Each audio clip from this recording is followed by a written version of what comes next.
इटावा दौरे पर निकले थे कि अचानक उनकी कार पर 2 बाइक सवार हमलावरों ने ताबड़तोड़ गोलियां चला दी। कार पर कुल 9 राउंड की फायरिंग की गई थी। इस हमले में मुलायम के एक सहयोगी की मौत हो गई थी।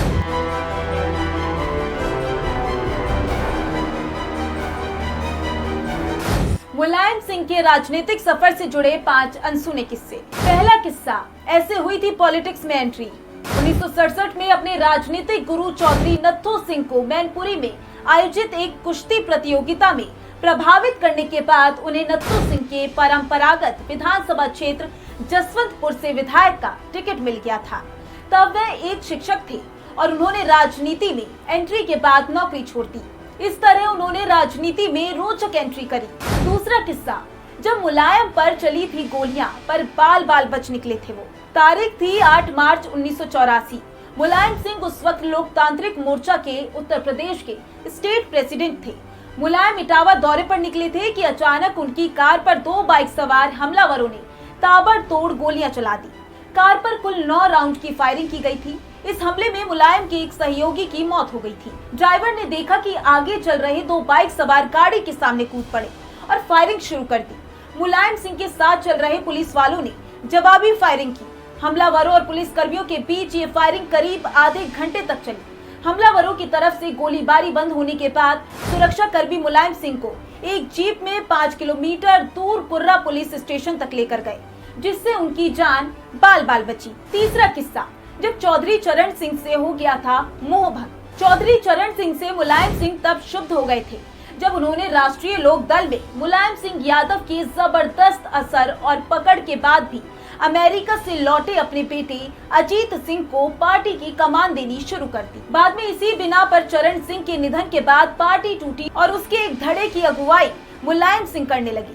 1992 में उन्होंने नई पार्टी बनाई, जिसे हम समाजवादी पार्टी के तौर पर जानते हैं, जिसका प्रतीक चिन्ह उन्होंने उसी साइकिल को बनाया जिस पर कभी उन्होंने खूब सवारी की। चौथा किस्सा, चंद्रशेखर की जगह दिया वीपी सिंह का साथ। मुलायम सिंह को तब चंद्रशेखर का करीबी माना जाता था।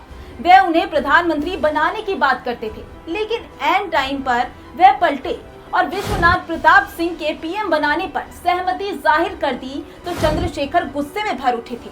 हालांकि आगे चलकर मुलायम ने वीपी सिंह का साथ भी छोड़ दिया था और तीसरे मोर्चे में शामिल हो गए।